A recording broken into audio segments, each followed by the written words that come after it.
Kakinada Panchayati Raj AE Nookaraju కుటుంబం సామూహిక ఆత్మహత్య కేసు ఇప్పుడు తెలుగు రాష్ట్రాల్లో పెను సంచలనంగా మారింది. అసలు నూకరాజు కుటుంబం అంతలా ఎందుకు కుప్పకొలిపోయింది? ఆత్మహత్యకు ముందు ఆయన కుమార్తె సౌజన్య రాసిన ఆ లేఖలో ఏముంది? ఈ కేసులో అరెస్ట్ అయిన రైఫిల్ షూటింగ్ కోచ్ సాదిక్ ఖాన్ను పోలీసులు విచారిస్తుంటే బయటపడుతున్న నిజాలు విని కాకి అధికారులే విస్తుపోతున్నారు. నూకరాజు అల్లుడు జగదీశ్వర్ రెడ్డి మరణం వెనుక ఉన్న ఆ భయంకరమైన సైనైడ్ మిస్టరీ ఏంటి? అసలు హైదరాబాద్లో ఏం జరిగింది? ఈ వీడియోలో పూర్తి వివరాలు క్లియర్ గా తెలుసుకుందాం.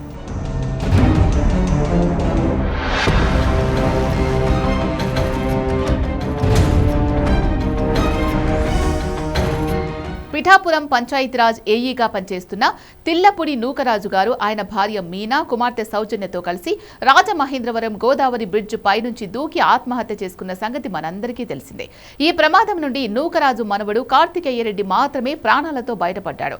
అయితే ఈ సామూహిక ఆత్మహత్యకు ముందు నూకరాజు రాసిన సూసైడ్ నోట్, అలాగే కుమార్తె సౌజన్య రాసిన లేఖలు పోలీసులకు దొరికాయి. అందులో కాకినాడకు చెందిన ప్రో రైఫిల్ షూటింగ్ అకాడమీ నిర్వాహకుడు షేక్ సాదిక్ ఖాన్ తమను తీవ్రంగా వేధించాడని, సౌజన్య భర్త జగదీశ్వర్ రెడ్డి మరణానికి కూడా అతడే కారణమని పేర్కొన్నారు. దీంతో రంగంలోకి దిగిన పోలీసులు 4 రాష్ట్రాలు దాక్కుంటూ తిరుగుతున్న సాదిక్ ఖాన్ను ఉత్తరప్రదేశ్లోని మీరట్లో చాకచక్యంగా అదుపులోకి తీసుకున్నారు. సాదిక్ ఖాన్ను కాకినాడకు తరలించి పోలీసులు తమదైన శైలిలో విచారించగా లీక్ అయిన నిజాలు వింటే ఎవ్వరికైనా ఒళ్లు గగురు పొడవడం ఖాయం. నూకరాజు కుమార్తె సౌజన్య భర్త అయిన జగదీశ్వర్ రెడ్డి గత జూలైలో అనారోగ్యంతో హాస్పిటల్లో చేరారు. అప్పట్లోనే ఆయన అనుమానాస్పద స్థితిలో మరణించారు. అయితే పోలీసుల 3rd డిగ్రీ విచారణలో సాదిక్ ఖాన్ అసలు నిజాన్ని ఒప్పుకున్నాడు. జగదీశ్వర్ రెడ్డిని తానే పక్కా ప్లాన్తో హత్య చేశానని అంగీకరించాడు. దీనికోసం సాదిక్ ఖాన్ ప్రత్యేకంగా హైదరాబాద్ వెళ్లినట్లు విచారణలో తేలింది. హైదరాబాద్లోని ఒక లోకల్ వ్యాపారి దగ్గర గుట్టు చప్పుడు కాకుండా అత్యంత ప్రమాదకరమైన సైనైడ్ కొనుగోలు చేశాడు. ఆ సైనైడ్ పౌడర్ను తీసుకుని కాకినాడ వచ్చాడు. హాస్పిటల్లో చికిత్స పొందుతున్న జగదీశ్వర్ రెడ్డిని పరామర్శించే నెపంతో సాదిక్ ఖాన్ అక్కడికి వెళ్లాడు.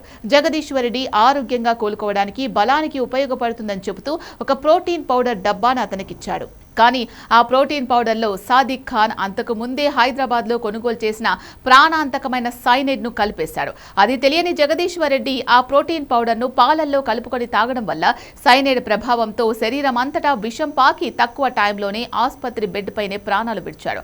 అప్పట్లో అది గుండెపోటు లేదా సాధారణ మరణమని అందరూ భావించిన నూకరాజు కుటుంబం ఆత్మహత్య తర్వాత సౌజన్య రాసిన డైరీ లేఖల ఆధారంగా పోలీసులు ఈ కోణంలో దర్యాప్తు చేయడంతో సాదిక్ ఖాన్ పాపం పండింది. సాదిక్ ఖాన్ ఇచ్చిన ఈ సంచలన స్టేట్మెంట్ తో కాకినాడ పోలీసులు అప్రమత్తమయ్యారు. ఒక సాధారణ వ్యక్తికి రూల్స్ విరుద్ధంగా ఎలాంటి పర్మిషన్లు లేకుండా సైనైడ్ లాంటి డేంజరస్ కెమికల్ ను విక్రయించిన హైదరాబాద్ వర్తకులు ఎవరు అనే కోణంలో ఇప్పుడు పోలీసులు ఫోకస్ పెట్టారు. సాదిక్ ఖాన్ కు సైనైడ్ అమ్మిన ఆ వ్యాపాన్ని పట్టుకోవడానికి కాకినాడ జిల్లా ఎస్పీ ఆదేశాల మేరకు ప్రత్యేక పోలీస్ బృందాలు హైదరాబాద్ కు బయలుదేరాయి. హైదరాబాద్ లో ఆ కెమికల్ డీలర్లను, సాదిక్ ఖాన్ తిరిగిన ప్రాంతాల సీసీటీవీ ఫుటేజ్లను పోలీసులు పరిశీలిస్తున్నారు. అతన్ని కూడా అరెస్ట్ చేసి ఈ కుట్రలో ఇంకా ఎవరెవరి హస్తం ఉంది అనేది తేల్చనున్నారు.